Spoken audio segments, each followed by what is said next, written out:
C'est ça, quand on règle l'alternance, avec l'outil texte, on sélectionne le tableau.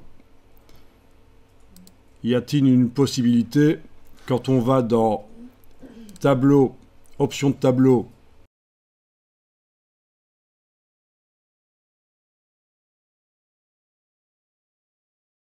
fond en alternance, quand on va modifier là, on voit que ça change, mais on ne voit pas réellement le résultat parce que c'est en négatif. Je ne pense pas. Il y a peut-être plusieurs solutions, mais en voilà une. Fenêtre, disposition, fractionner la fenêtre. Et d'un côté, vous mettez votre tableau, la même page. De l'autre côté, vous l'avez sélectionné.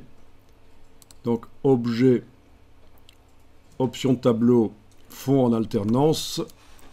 Et là, quand on modifie, on le voit bien sur la fenêtre de droite, où bizarrement le tableau n'est pas sélectionné, quoi. Voilà, ça répond à la question.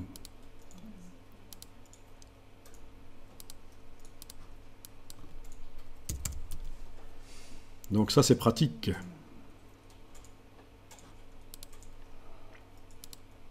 Tiens, je vais mettre la même couleur pour chaque ligne, mais une des deux qui sera plus fade. Ça peut être bien aussi. Il faut quand même marquer la différence. Voilà, on va dire comme ça. 15% d'un côté pour le cyan, 30% de l'autre. Dans les options de tableau fond. Et voilà, ok. Donc ça répond à la question. C'est vrai que choisir les couleurs sans vraiment voir, c'est pas terrible.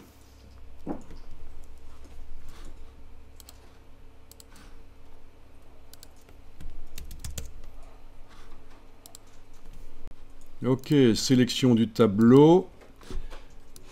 Contour. Je vais dire que je travaille sur les extérieurs, là. Des cellules sélectionnées. Et je vais mettre 0. Et donc, en principe, l'extérieur du tableau n'a plus de contour. C'est quand même beaucoup mieux. Donc, je récapépète. Avec l'outil texte, j'ai sélectionné le tableau.